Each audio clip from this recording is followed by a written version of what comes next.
Hello, everyone. We're continuing the Dallas interviews with the top 8 teams, and I've got Casores, head coach of Toronto, with me today. And I actually wanted to start on a negative note, Casores. I wanted to start with OWCS Stage 2. You suffered your first loss since you put this roster together. Obviously, you redeemed yourself very quickly within 24 hours and went on to win Stage 2 still. But how did the team react to that sort of, I guess, first big adversity test? I think it was a big wake up call for us. I think I wouldn't say like we were taking it slow because I think we were still working as one of the hardest out of all the NA teams, but I think we were underestimating like how MAD would do, what they would come out with. And I mean, also on that day, I think our condition was just the worst it's been so far this year, right? Like RuPaul unfortunately got sick, and then Ham was still coming down from a sickness, and Merritt was getting sick. So we had to fight through some adversity, and I also think we just didn't do anything proactive that game, right? Like we rewatched it with the team right after because we were all pretty pissed. Right? We lost a match we shouldn't be losing, so it was a big wake up call, and we just realized like they were the ones being proactive and making the moves on the map, but we should be the ones that are good at that, because not to hate on like Timeless or M80. But I think like team play wise, they rely a lot on individual carries and don't play the map as well, which I think we're the one team that, especially in that stage 1, like final, showed how the map should be played. So we didn't do it at all in the match, so we were all pretty pissed about it. So the next day we came in, we decided we weren't going to be pussies and we were going to like press the W key, play as a team, and use the map correctly.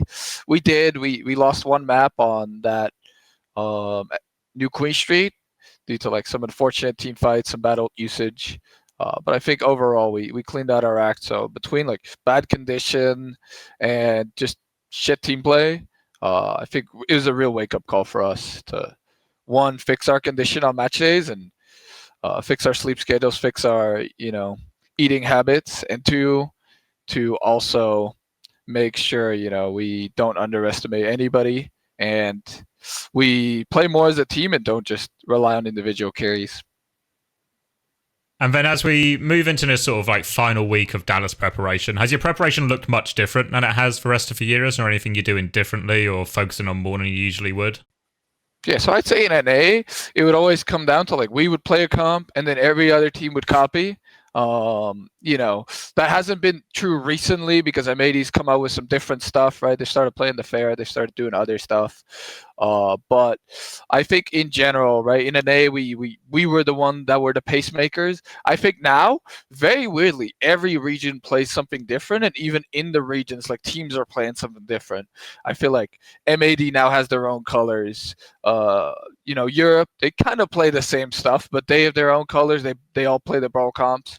And then Korea, both those teams have their own colors too, with some recent meta developments, which I don't want to leak their comps, so I can't go into. But, everybody's playing something different. So it's going to be like a real, I would say, rock, paper, scissors of like, oh, this team style beats that team style. And, this team has an answer to that team, but maybe not to that one. So I think there could be some big upsets because when everybody plays the same thing, it's fairly cut and dry who's going to win. Right, like this team just has better players. They have the Sombra player. The rest of the teams don't have a Sombra player, so they're gonna win. Right, but now like everybody feels like they're playing more to their strengths because they've been cultivating that in their own region, and they're bringing it to the international now rather than getting stomped by one team and just copying what they do. So I think that's gonna be like a real test for coaches too. And I think that's how we're preparing differently too, rather than like going into small micro concepts of like, oh, in the Queen Mirror, we need the second shout, and this is how we force their, like that's how you play a mirror. It's more about like, oh, these are the win conditions, and these are our roles in that win condition against this team. Oh, and this team makes those swaps, so we have those swaps prepared, right? It's more about like how we can dismantle certain teams and preparing for teams themselves, and keeping your cards close to yourself rather than all the small micro things where it's more about like, oh, my Sombra player built EMP 5% faster, so just an example from last year, so we win the fight. We've seen elements of this, especially in a lot of the Face It games recently as well. Like, I guess one of the most famous ones is M80 bringing out the Pharaoh. We've seen teams leaning into Venture and stuff as well. And even if it's just like a niche pick, I mean, we saw SSG do it against Ents recently when they ran into some trouble. Do you feel like this is where the meta's going then? Is like people going to have like, this is my look for this map, this is my look for this map, this is my look maybe just for this team as well? Yeah, I wouldn't say specifically like map specific, because I feel like most teams just have their flair, like they have a dive tank, so they're the dive team, and they're gonna try and pick all the dive maps, and then the maps that the enemy team picks because you just lost a map because of the Asia system and the way it works.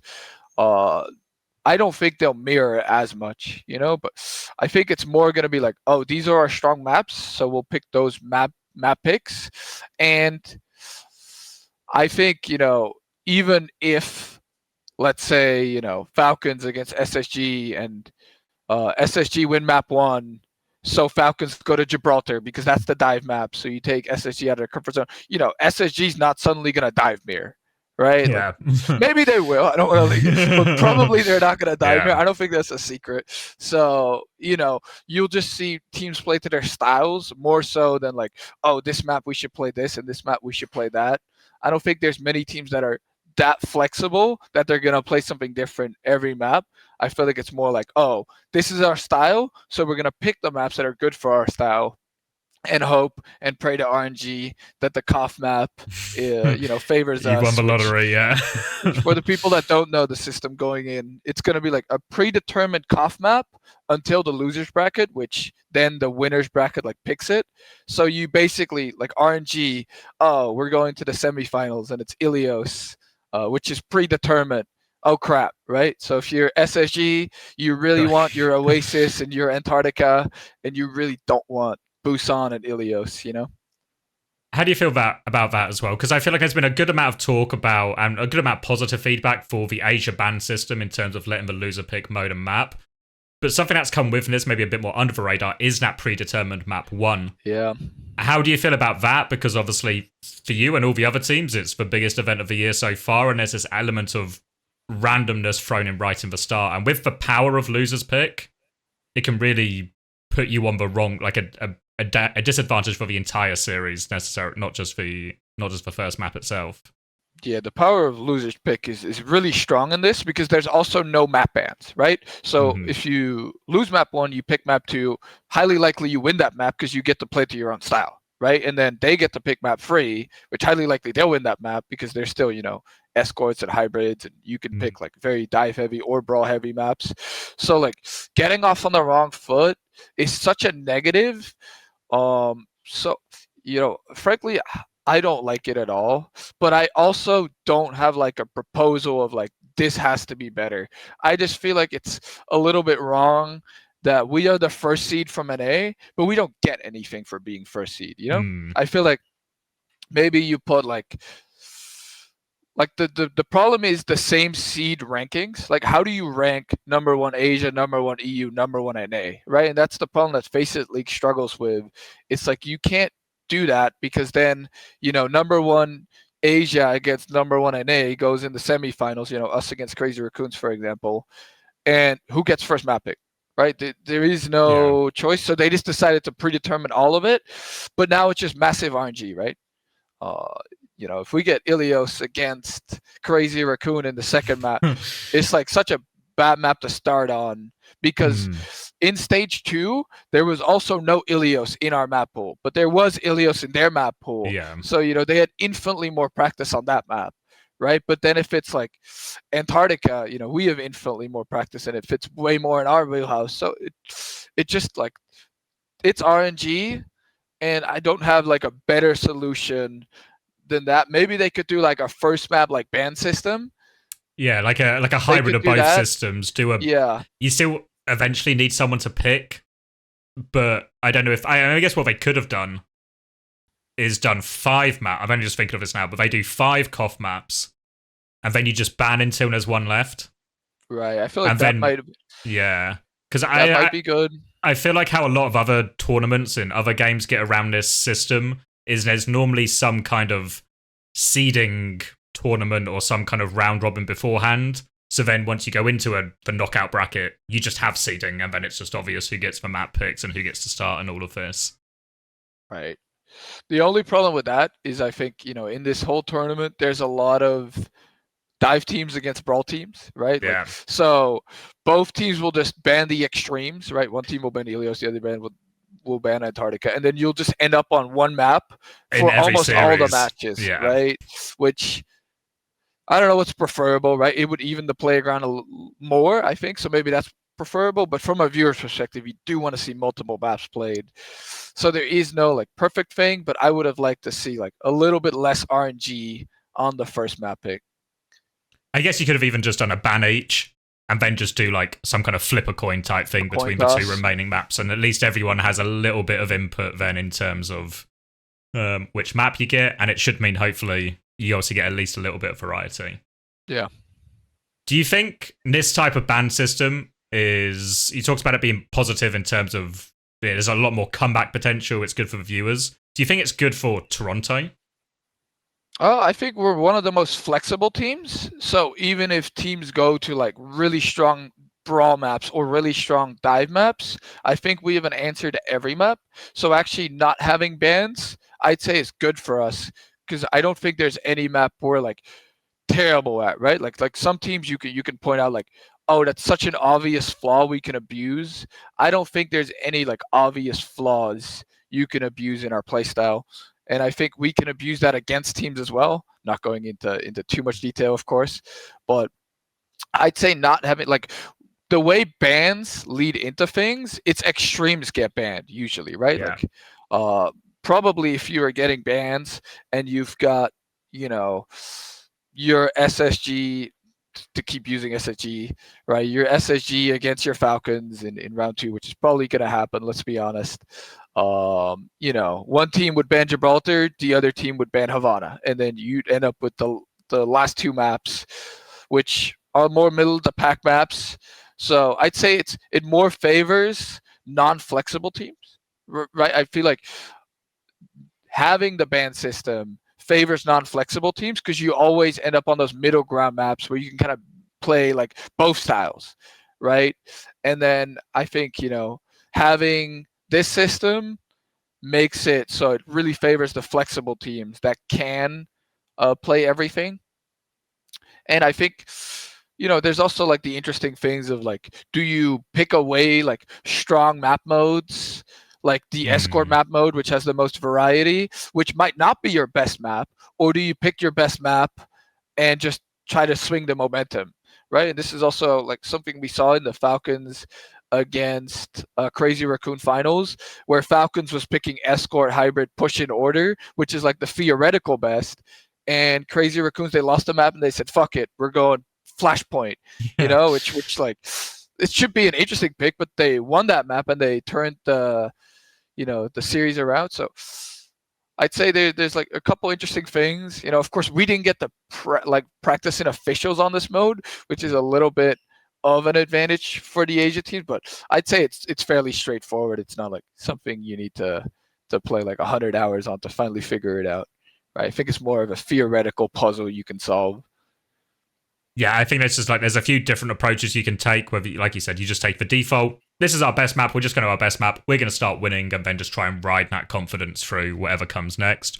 Or you can be more oh, actually, we can brawl anywhere on Flashpoint. Let's just go to escort because on escort we can only brawl in a couple of places or something. Right. One of the criticisms that has been leveled at your team, maybe on a certain podcast at certain points, is that you're a jack of all trades team. And the saying goes, a master of none.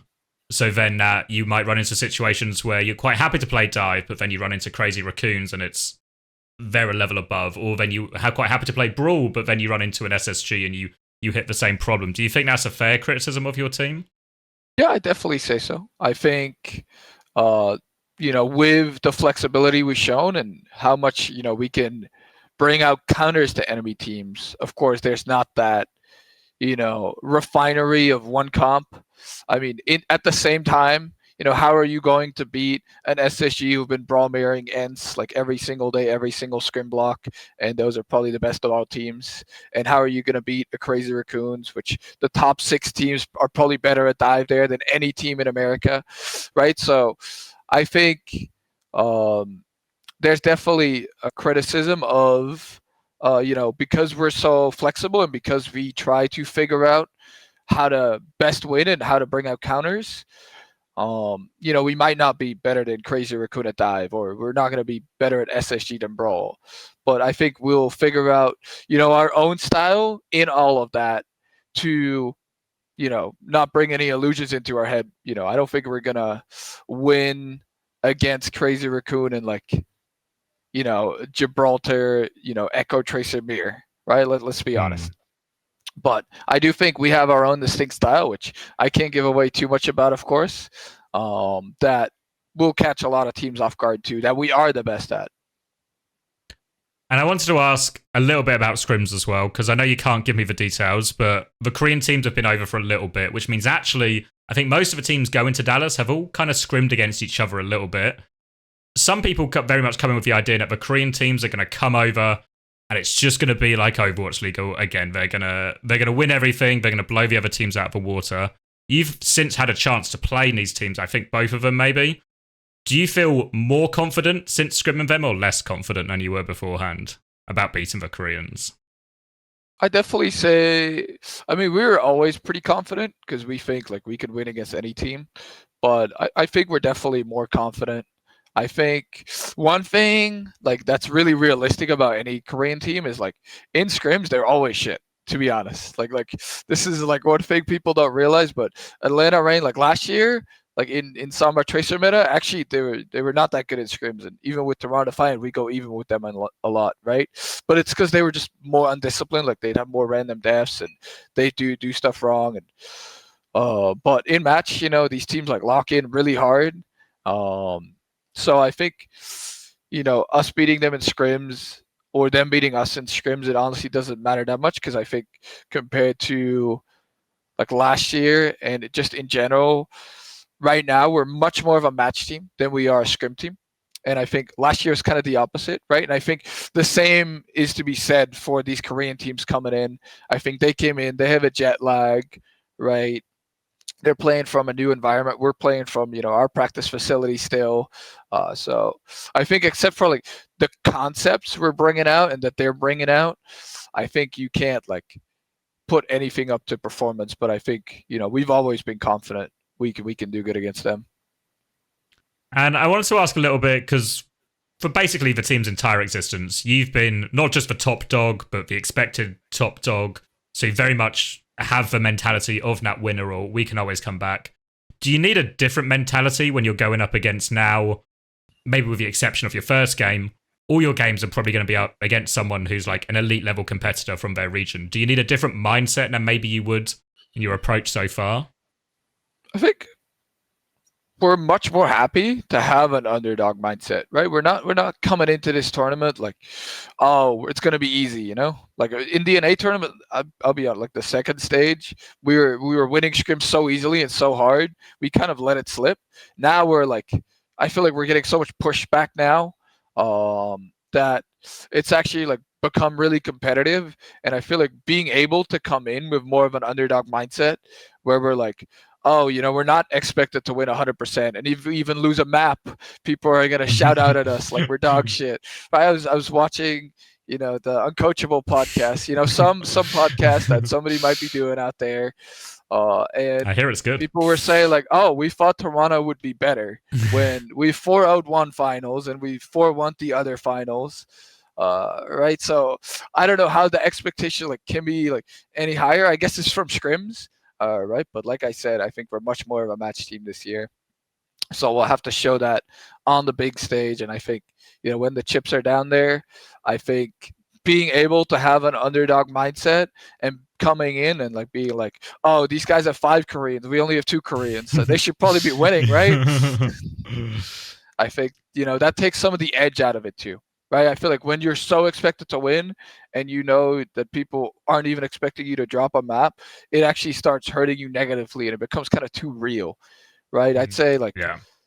one thing I've taken inspiration from, it's like in League of Legends, our Mad Lions koi team, they actually take like big matches really unserious. So last year they lost every scrim in 2023 in like the winter stage. They lost every scrim. They started scrimming challenger teams because they couldn't win a single scrim. But they got second in the whole tournament. And I think it got too real for every other team while they just played really aggressive and really stupid, to be honest. But being able to brush mistakes off and coming in with like, oh, we were expected to lose the team fight, so let's just go next fight. I think it's a lot more valuable than having to win every fight and be expected to win it. So I think actually having that lower expectation and higher level of competition will help us a lot. And I wanted to ask a little bit, talking about sort of pressure and expectations, because you've actually got there's a lot of experienced teams here, but you've got a lot of experience, obviously. Half the roster won Overwatch League last year on stage, playing in front of a big audience. But Vegas sits there as the sort of freshest faced with maybe the least experience on stage and maybe the least experience on performing on stage with these kind of expectations. How do you think he's going to adapt into that kind of situation? I've always said, like, if you have teammates you can really rely on and play as a team up there, I think it's a lot less daunting than when you're just playing as individuals. So I think Vega can really like rely on RuPaul and Ham being those main callers for the team, and he can like keep being the supportive cast, have his role, and perform it. And I think with that, it's gonna be all right. I think inexperience, for some players it's a doom, and for some players they thrive in it, right? Like Proper played for the first time on stage in OWL in 2022, and I'd say he performed better on stage than he did in online matches, right? So it just comes down to the person, and I think Vega being able to rely on such veteran presence on the team and being good friends with them too is really going to help him and carry him forward. And then if we cast our minds to once we get into the thick of it itself, obviously your first game, I think you'll win. I think you've got that one. There's maybe huge problems if not. But let's presume you get the likely upper bracket tie against Crazy Raccoons. Obviously, I think most people probably have Crazy Raccoons, at least on paper, as the favourite for the tournament. How do you feel going into that matchup? Well, I actually feel like between Crazy Raccoons and Falcons right now, Falcons is actually the better team. Okay. So I'm actually like quite happy to go up against Crazy Raccoon, because I think, in competition, Merit has always had Lip's number. And I think, this time will be no different. I think our style against their style, we have like a pretty good read on what they do. And I think we're not too scared of what they're bringing. And then there's obviously quite a lot of rivalries with all the inter-regionality of this event. Is there any team or region you're particularly looking to get one over or to put yourself on top of? I think, the EU teams, they've been talking so much smack, and I like the smack talk. But at this tournament, I think they're going to get the smack down, because I think the EU teams aren't flexible enough. They're too much of a, what's it called? You said jack of all trades. They're the opposite of a jack of all trades. They can only do one thing. Specialists, yeah. Yeah, they're specialists, and I think in this tournament, that might not be good enough. I think the meta does not favor the type of specialists they are without giving too much away. So I think actually the EU teams won't perform as well as people expect. And then on the flip side of that, if there was a team you're maybe scared is the wrong word, but a team you'd be most worried about, or the team you think this will be the hardest team to get past. So I've already alluded to Falcons being better than Crazy Raccoons. I think I stand by that. I think Falcons right now, their style is very strong. I think they play like a level above any other team right now. Maybe Crazy Raccoon, they got to America later. So definitely, they could step it up as well. But from what I've seen, I think Falcons. But I think also easy answer, I think also M80 will step it up in this tournament. Right. I think besides like some hiccups they've had, I think the meta really favors them, and I think they'll do better than people expect. I don't think they're gonna go like as far, and they have a bad first round draw, so they're not expected to win against Crazy Raccoons. I also don't expect them to, but I think they can make a losers bracket runs, and I think they can surprise the European teams a lot. And then last one quickly, when are you and the team all getting out there? How far away are you now from travel date? Right, so not to date the podcast, but I guess it's going to go out pretty soon. So, today's the 28th, so we're going to fly out tomorrow on the 29th. We've got to get through content, and the matches are already starting on the 31st, so it's about time we get there. I feel for the European teams, though. They're going to be majorly jet lagged, but I guess we'll have the same problem for the Stockholm land. Yeah, it just kind of implied that if these are the fly dates for EU to NA, that the same will be true later in the year, reversed. So right. I mean, if the EU orgs just had money, like Crazy Raccoons and Falcons did, maybe they could have a boot camp. We'll see you at the Toronto Palace in Stockholm then. Thank you very much, Casores. Best of luck to you and the team for the weekend, and I appreciate you taking the time. All right, thank you for having me.